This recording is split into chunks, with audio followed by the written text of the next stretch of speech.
మిత్రులందరికీ స్వాగతం. స్టోరీ హబ్లో ఇవాళ మనం వినబోయే కథ జారుడు బండలు నుంచి కూతురు రామరెడ్డి గారు రచించిన బతుకమ్మ కలిపింది ఇద్దరిని. ఒక మంచి కథను వినేద్దామండి. చలి ముదురుతూ ఉంది. ఉదయం ఎండ వరండాలోకి ఏటవాలుగా పడుతూ ఉంది. వెచ్చదనం కోసం ఎండ పడ కుర్చీలో చెరగిలపడి కూర్చొని ఆ రోజు పత్రిక తిరిగేస్తున్నాడు పురుషోత్తమరావు. అప్పుడే వచ్చిన పని మనిషి మొదటి పనిగా తన తావులో దాచుకున్న పుల్లల చీపురు పుచ్చుకొని వాకిలూడ్చి పక్కదొడ్లో ఉన్న పేడను దోసిల్లో పట్టినంత తెచ్చి గోళంలో కలిపి అలుకు చల్లింది. ఇక తన పనిగా ముగ్గుల పుస్తకం చేతబట్టుకొని తనకు నచ్చిన ముగ్గులు రంగుల పొడులతో తీర్చిదిద్దుతూ ఉంది పద్మావతి. అమ్మాయి, ముందు టీ తీసుకోమ్మా అంటూ టీ కప్పులు తీసుకొచ్చి భర్తకొకటి కూతురుకొకటి అందించి వడివడిగా ఇంట్లోకి వెళ్ళింది అమృతమ్మ. ఏమోయ్, ప్రమోద్ లేచాడా అంటూ తగ్గు స్వరంతో గడప దాటుతూ ఉన్న భార్యను అడిగాడు పురుషోత్తమరావు. వాడిప్పుడెక్కడ లేస్తాడండి, ల్యాప్టాప్ ఏదో పట్టు కూర్చొని రాత్రి 1 గంటకో పడుకున్నాడయ్యే. అయినా పొద్దున్నే లేచి వాడిక్కడ వెలగబెట్టే పనులేమున్నాయిలే, పడుకోనివ్వండి వాడికి ఇష్టం ఉన్నంతసేపు. అంతేలే అంటూ తిరిగి పేపర్లోకి తలదూర్చాడు పురుషోత్తమరావు. అప్పుడే లేచినట్టుంది మనవరాలు నిత్య. కళ్ళు నిలుపుకుంటూ పడగదిలో నుండి వరండాలోకి వచ్చి తాత ఒళ్ళో కూర్చుంది.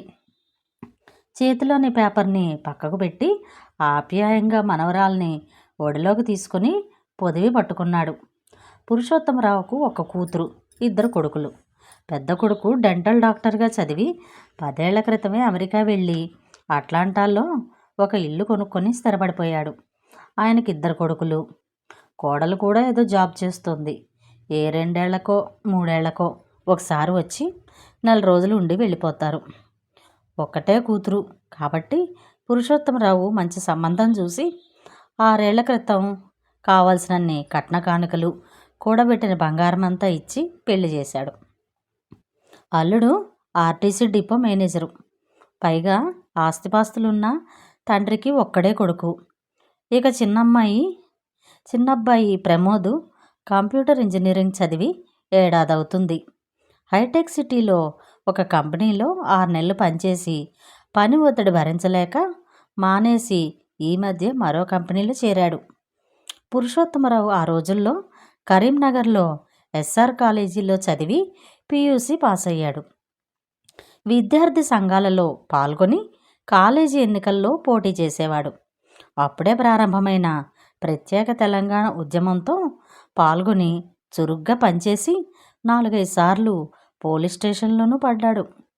ఉస్మానియా యూనివర్సిటీలో విద్యార్థి నాయకుడు జార్జిరెడ్డి హత్య తరువాత తండ్రి మందలించడంతో చదువు ఆపేశాడు. తండ్రికి ఒక్కగానొక్క కొడుకు. 40 ఎకరాల ఆసామి గల తన తండ్రి ప్రోద్బలంతో పై చదువులు చదవలేకపోయాడు. ఎందుకైనా మంచిదని ఎంప్లాయ్మెంట్ కార్డు తీసినందుకు అప్పుడప్పుడు ఉద్యోగ అవకాశాలు వచ్చినా తానంతగా పట్టించుకోలేదు.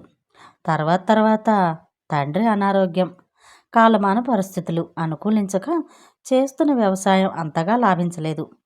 పెట్టుబడులు ఎన్ని పెట్టినా వచ్చిన పంటకు ధరలు అందుబాటులో లేక కొంత అప్పుల పాలు కావాల్సి వచ్చింది. తండ్రి పోయాక ఉద్యోగం ఏదైనా చూసుకుందామంటే అప్పటికే దానికి కావాల్సిన వయోపరిమితి దాటిపోయింది. అప్పులు తీర్చడానికి కొంత, అమ్మాయి పెళ్ళికి కొంత తప్పని పరిస్థితులలో 10 ఏళ్లలో 20 ఎకరాల భూమి అమ్మక తప్పలేదు. పిల్లలు పెద్దవాళ్ళయ్యి పెద్దబ్బాయి డెంటల్ కోర్సు, అమ్మాయి పెళ్ళయ్యేసరికి చాలా బతుకు పోరాటం చేశాడు.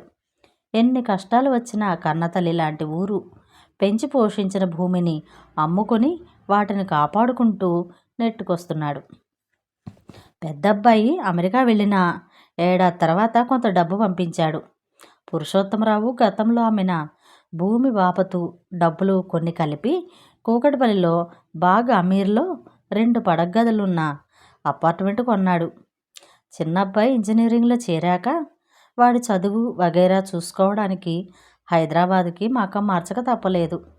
తాను ఎలాగూ ఊళ్ళో ఉండడం లేదు కాబట్టి వ్యవసాయాన్ని చూసుకునే వాళ్ళు లేక ఉత్సాహంగా ముందుకు వచ్చి ఉన్న 20 ఎకరాల్లో చెరువు కింద ఉన్న 2 పసళ్ళు వరి పండే 10 ఎకరాలు సేద్యం చేస్తానన్న తెనుగు శివయ్యకు కౌలుకిచ్చాడు. ఆ భూమి వల్ల శివయ్యకు కూటికి గుడ్డకు ఇబ్బంది లేకుండా సంసారం సాగుతున్నందువల్ల పురుషోత్తమరావు ఇల్లు గొడ్డు గోదాను కూడా తన స్వంత ఆస్తిగా చూసుకుంటున్నాడు. కౌలులో తనకు రావాల్సిన రాబడి న్యాయంగా ప్రతి ఏడు అందజేస్తున్న శివయ్యను పనివాడిగా పరాయివాడిగా భావించలేదు పురుషోత్తమరావు. ఏనాడు చిన్నచూపు చూడని అతనిపై అపారమైన గౌరవం శివయ్యకు. మిగిలిన 10 ఎకరాలు ఊరికి దూరంగా గుట్టల పక్కకుంది. సమాంతరంగా లేక ఎగుడు దిగుడులతో రాళ్ళు రప్పులు పరుచుకున్న చెలక కండగల భూమి కాదు. అది అంతగా వ్యవసాయ యోగ్యం కానందువల్ల వర్షాధారం పంటలైన పెసరు, కంది, ఉలవ లాంటి పంటలు వేస్తే కాపుకొచ్చాక సరైన అజమాయిషీ లేక దొంగల పాలయ్యేది, గొడ్ల పాలయ్యేది. అందుకే దాన్ని వదిలిపెట్టాడు పురుషోత్తమరావు. అది బీడుగా ఉన్నందువల్ల విపరీతంగా గడ్డి పెరిగిపోయింది. ఆ గడ్డిని ఎవరి గొడ్లు మేయకుండా పురుషోత్తమరావు, శివయ్య ఇద్దరూ కలిసి గట్టిగా కట్టడి చేస్తే గొల్ల ఓదలు ముందుకొచ్చి తన గొర్రెల మందను మేపుకోవడానికి ఏడాదికి 4,000 ఒక గొర్రెపోతు దసరా పండుగకి ఇవ్వడానికి ఒప్పందం కుదుర్చుకున్నాడు. హైదరాబాద్ నుండి నెలకోసారి తప్పకుండా భార్యతో వచ్చి వారం 10 రోజులు ఉండి ఇల్లును శుభ్రం చేయించి ఇంటి ఆవరణలో తాను ఇష్టంగా పెంచుకుంటున్న కొబ్బరి, మామిడి, జామ, దానిమ్మ, సపోటా, బాదం చెట్లకు సమీపంలో పెరిగిన గడ్డిని, కలుపు మొక్కల్ని తవ్వించి తవటం పెట్టిస్తే గాని పురుషోత్తమరావుకు తృప్తి ఉండదు.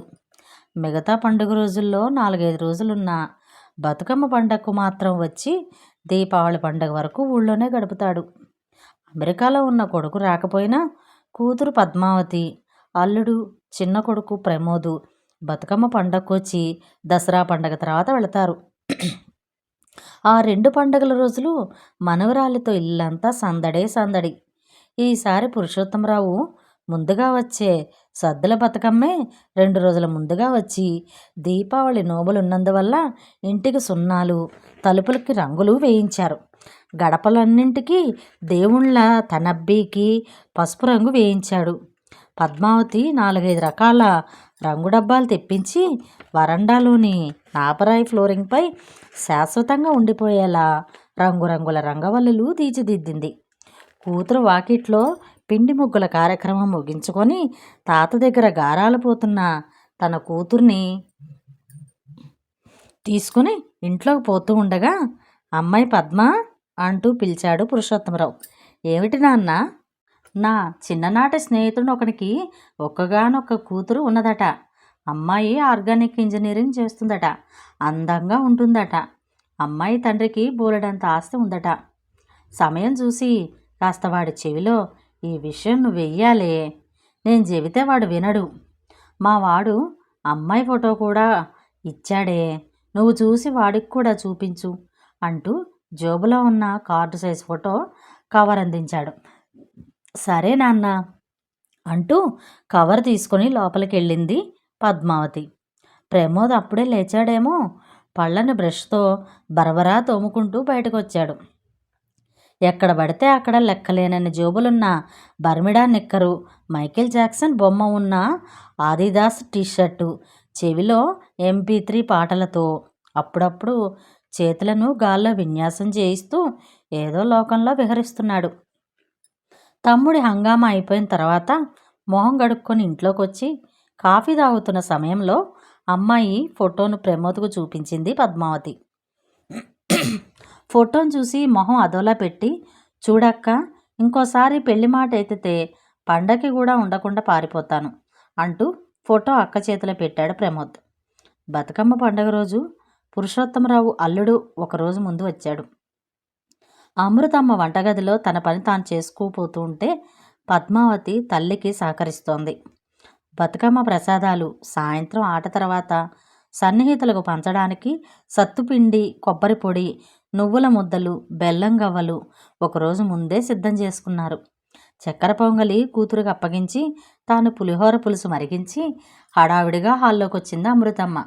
వచ్చి మనవరాలతో కలిసి మామిడాకు తోరణాలు కడుతున్న భర్తను, ఏమండి, శివయ్య ఇంకా రాలేదు, పూలు ఎప్పుడు తెస్తాడో, బతుకమ్మను ఎప్పుడు పేరవాలో, బారెడు పొద్దెక్కింది అంటూ పురమాయించి వెళ్ళిపోయింది. వస్తాడే, మునుపటి లెక్క దొరుకుతుందా ఆ పువ్వు? ఏ గుట్టలు శలకలు పట్టుకొని తిరుగుతున్నాడో ఏంటో అంటూ ఉండగానే శివయ్య గుమ్మంలోకి అడుగుపెట్టాడు.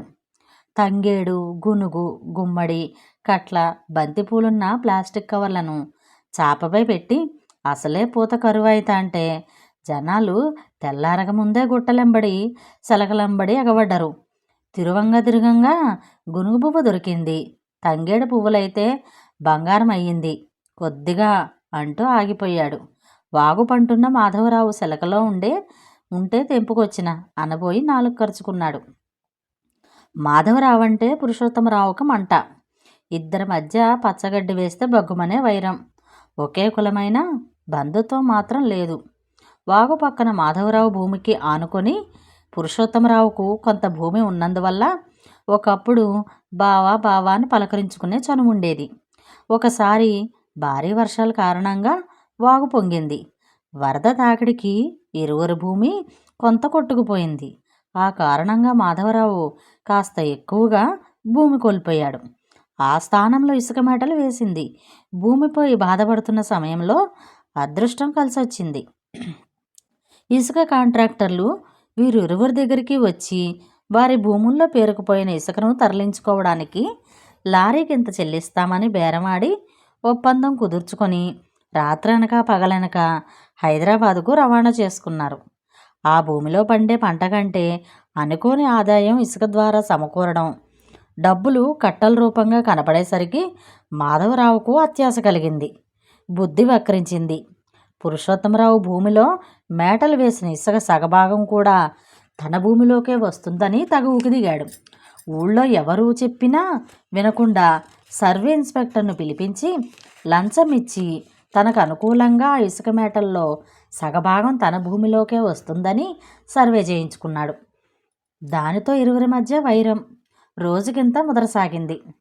పక్కలో బల్లెంలాగా దాపురించిన మాధవరావు దరిదాపుల్లో ఇక తనకు భూమి ఎందుకని చాకలి వెంకులకు అమ్ముకున్నాడు పురుషోత్తమరావు.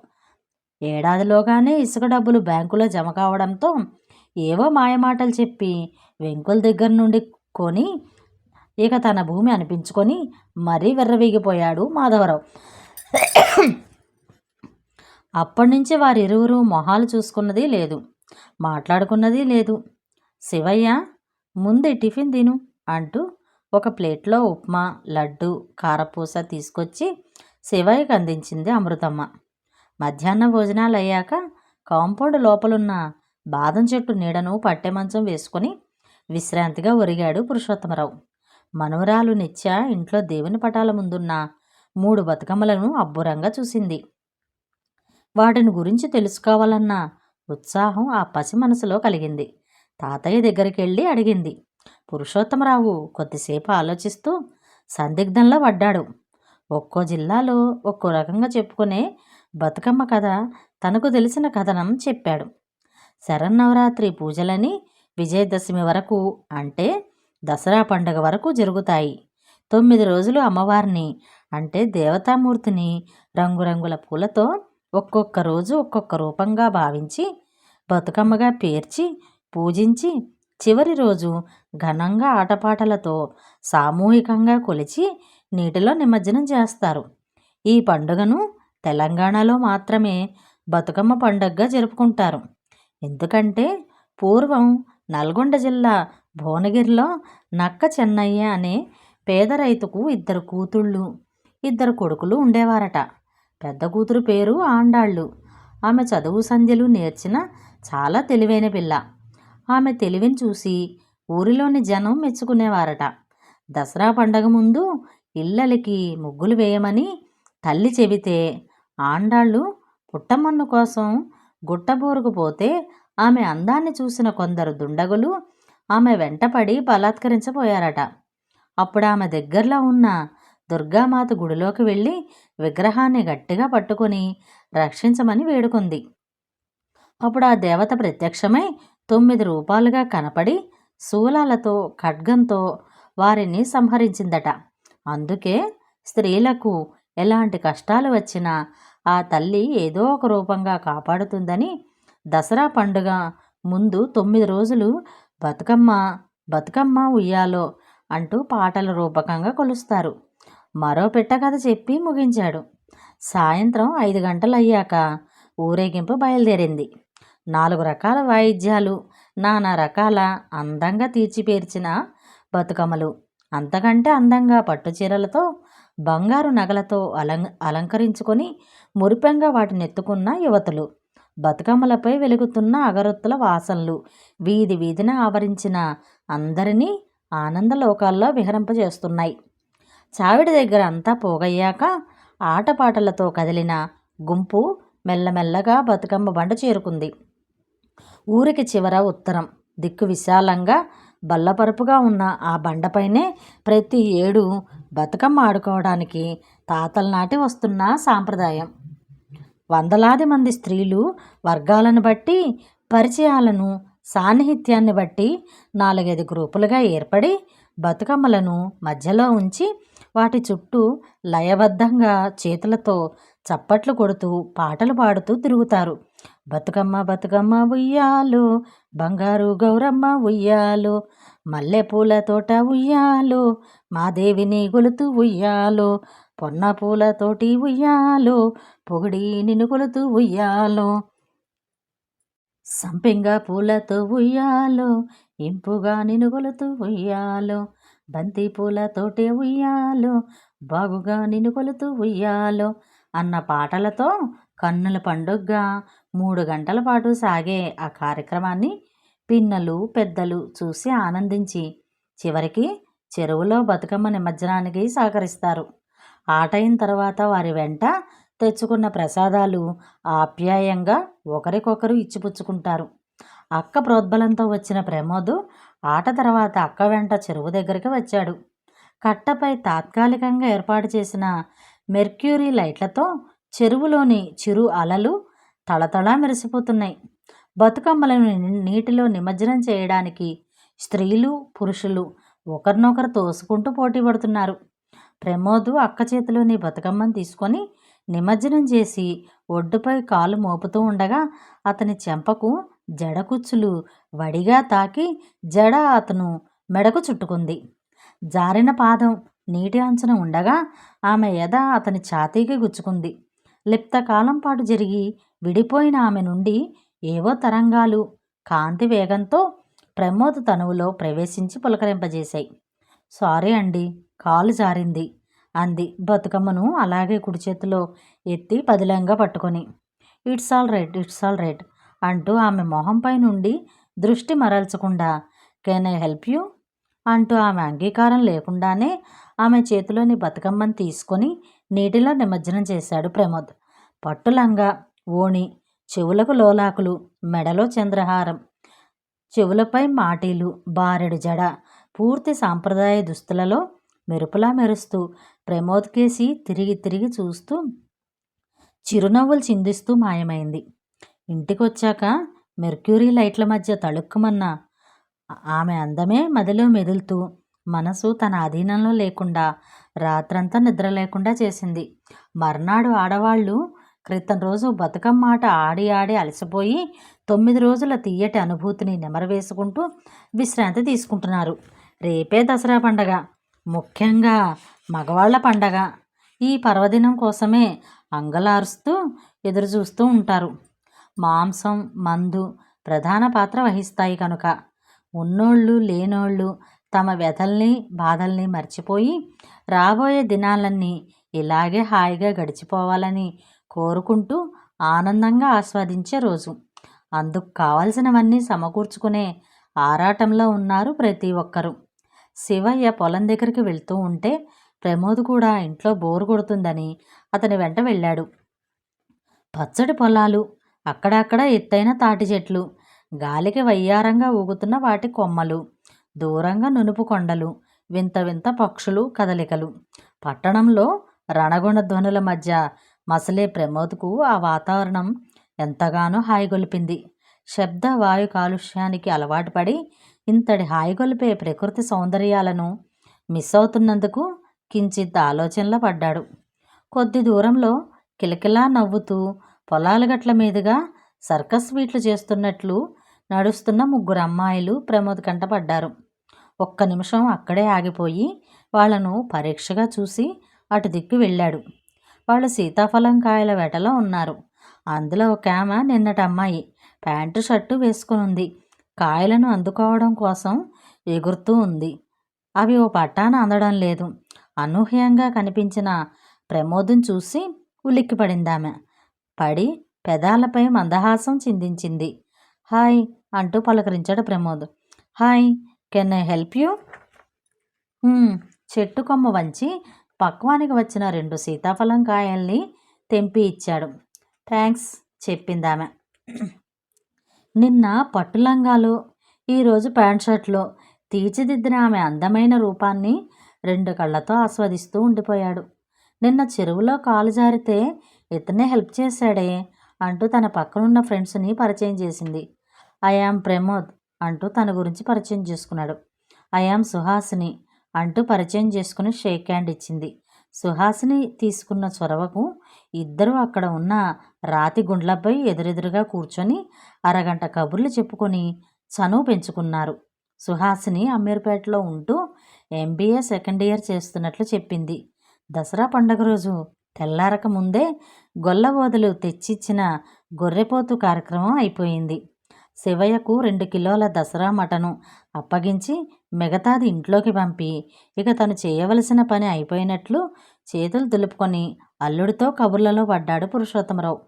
వంటింట్లో అమృతమ్మ, పద్మావతి ఉదయపు ప్రత్యేక నాస్తాగా పెసరిగారెలు, పూరీలు చేసి ఆయాల సాయాల వంట కార్యక్రమంలో ఉన్నారు. ఇక ప్రమోద్ అయితే తన లోకంలోనే లేడు.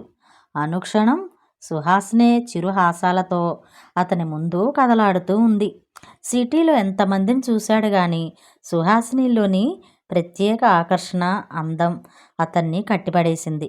నిన్నటి మలి పరిచయంలో ఆమె ఉనికి కనీసం ఒక మొబైల్ నెంబర్ అయినా తీసుకోనందుకు పెద్ద పొరపాటు చేసినట్లుగా తెగ ఇదైపోతున్నాడు. తనకి తాను సున్నితంగా చీత్కరించుకుంటూ ఏకాగ్రత కోల్పోతున్నాడు. ఎక్కడ ఇది కంటపడకుండా పోతుందా అన్న ఆశతో వీధులన్నీ తిరగాలనుకున్నాడు. కానీ పండగ పూట ఇంట్లోనే ఉండాలన్న అమ్మా నాన్నల ఆంక్షలు అడ్డొచ్చాయి. సాయంత్రం ఇటు భుక్తా మాసం తీరినట్లు అటు పక్షి దర్శనాలైనట్లు ఉంటుందని పురుషోత్తమరావు, అల్లుడు, ప్రమోదు బయటికెళ్ళారు.